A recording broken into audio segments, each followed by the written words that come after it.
자, 반갑습니다. 오늘 파동의 간섭 두 번째 시간 정상파에 대해서 한번 알아보도록 하겠습니다. Let's go.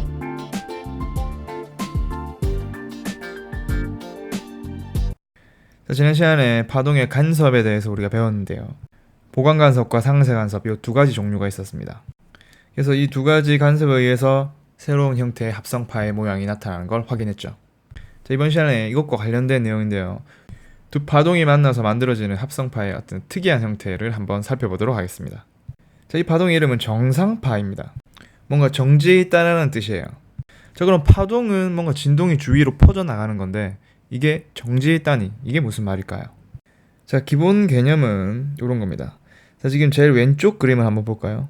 제일 왼쪽 그림에 오른쪽으로 진행하는 Y1이라는 파동이 있고요. 왼쪽으로 진행하는 Y2라는 파동이 있습니다. 자, 이 두 파동이 중첩되어서 이런 결과가 나타나네요. 보강 간섭이 나타났다, 그죠?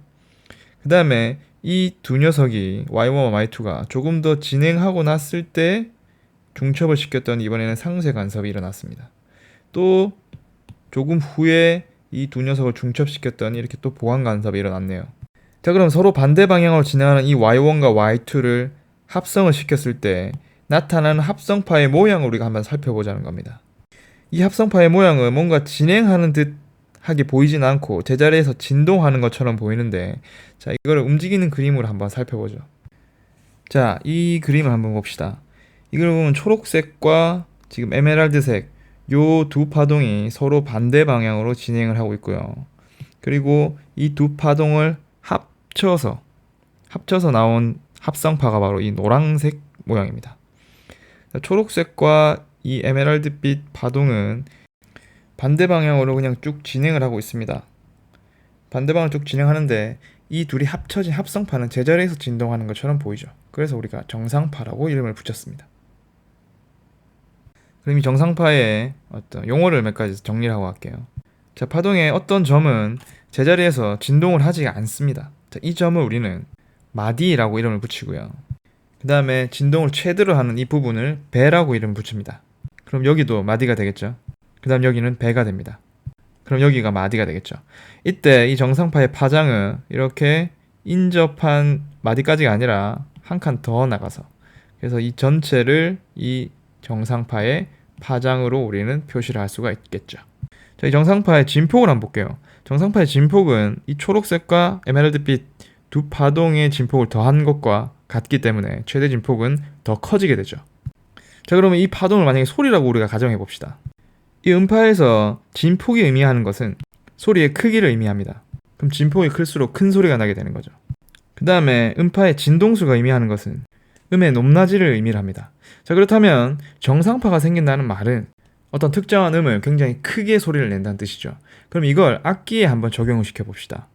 자, 오른쪽 아래 팬파이프고요. 팬파이프, 그 다음에 하프, 그 다음에 기타 등등이 있습니다. 특정한 몇 가지 음들을 조합해서 연주를 합니다. 바로 이때 정상파를 만들어서 그 음들을 크게 소리를 낸다는 거죠. 자, 먼저 현악기, 자, 줄을 이용한 현악기부터 한번 살펴볼게요. 자, 먼저 이 경우에는 줄이 양쪽 끝에 고정이 되어 있습니다. 그럼 줄이 진동할 때 양쪽 끝은 고정되어 있고 중앙이 가장 크게 떨리는 형태로 정상파가 이제 만들어질 수 있는 거죠. 이 경우로 이제 가장 낮은 진동수에서 만들어지는 정상파대에서 기본 진동이라고 이야기를 합니다. 그럼 양쪽 끝이 이렇게 마디가 되고요. 가운데가 배가 되겠네요. 그럼 이때 줄의 길이를 L이라고 할 때 이 L과 만들어지는 정상파의 파장과의 관계를 한번 살펴보도록 합시다. 자, 줄의 길이 L 안에 정상파가 얼마나 들어가 있는지를 보죠. 지금 마디에서 마디까지만 들어가 있다, 그죠? 정상파의 한 파장은 마디에서 마디까지 거리의 2배가 되기 때문에 한 파장의 절반만큼이 들어가 있다고 볼 수 있겠네요. 그럼 이때 파장은 2L이라고 볼 수 있죠. 그 다음 이제 진동수를 좀 더 높여주게 되면은 다른 모양의 정상파가 만들어지기도 하는데요. 자, 이런 모양이 됩니다. 양쪽 끝이 고정되어 있기 때문에 둘은 항상 마디가 되어야 되고요. 자, 진동수가 커지면서 이제 파장이 더 짧아지고 이런 모양의 정상파가 만들어집니다. 자, 이 경우는 줄의 길이 L 안에 한 파장이 그대로 들어가 있죠. 그럼 이제 람다, 파장은 L이 됩니다. 그래서 이 녀석을 2배 진동이라고도 하죠. 위의 녀석은 기본 진동이고요. 이걸 확장해서 3배, 4배 이렇게 높은 진동으로도 정상파가 만들어질 수가 있죠. 하지만 보통 악기에서는 이 기본 진동이 가장 크게 우리 귀에 들린다고 합니다. 자, 여기에서 중요한 내용, 바로 이 줄 양 끝이 고정되어 있기 때문에 양 끝은 마디여야 한다라는 거. 자, 그 다음에 공기를 불어넣어서 소리를 내는 관악기로 한번 들어가 보도록 합시다. 자, 이 관악기는 양쪽 끝이 뚫려 있습니다. 자, 기타와 다르게 이 양쪽 끝이 뚫려 있기 때문에 그 뚫려 있는 지점은 이번에는 마디가 아니라 배가 위치해야 되죠. 자, 그래서 양쪽 끝이 이렇게 배가 되고 가운데가 마디 하나 있는 이런 모양의 정상파가 이 녀석의 기본 진동이 됩니다. 자, 그럼 이 경우에도 이 관의 길이를 L이라고 했을 때 정상파의 파장과의 관계를 한번 살펴보도록 합시다. 이 L 안에 배에서 배까지의 정상파가 들어가 있기 때문에 마찬가지로 2분의 1 람다가 들어가 있죠. 그래서 파장은 2L이 됩니다. 자, 그 다음에 더 높은 진동수의 정상파를 한번 만들어 보죠. 가운데 배가 하나 더 들어갔습니다. 그럼 이 경우에 관의 길이 L 안에 한 파장만큼이 들어가 있으므로 람다는 L이 되겠네요. 그래서 이 경우도 이제 2배 진동이라고 부를 수 있겠습니다. 자, 근데 관악기에는 또 다른 종류가 있습니다. 바로 이렇게 한쪽은 열려있고 한쪽은 막혀있는 경우죠. 그럼 이 경우에는 열려있는 쪽은 이렇게 배가 위치하고요. 닫혀있는 쪽은 마디가 위치하면 됩니다. 자, 마찬가지로 관의 길이를 L이라고 하면 이 L 안에 정상파에 얼마만큼이 들어가 있습니까? 자, 마디에서 다음 마디까지가 절반이었단 말이에요. 그럼 마디에서 지금 배까지니까 그것의 절반이므로 4분의 람다가 되겠네요. 자, 그래서 파장은 4L이 됩니다. 자, 그러면 배 진동을 한번 찾아볼까요? 이런 식으로 정상파가 만들어져야 됩니다. 형태가 좀 복잡해졌죠. 하지만 이 경우에는 이 관의 길이 L 안에 한 파장에 4분의 3만큼이 들어가 있습니다. 그래서 람다는 3분의 4L이 되고요. 이 경우에는 이제 2배 진동이 아니라 3배 진동이 되죠. 자, 그래서 각 악기들의 정상파가 만들어지는 경우에 대해서 우리가 한번 알아봤는데 이것은 기억해야 될 건 딱 하나입니다. 막혀있는 부분, 고정되어 있는 부분은 마디가 되어야 되고 열려있는 부분은 배가 되어야 된다.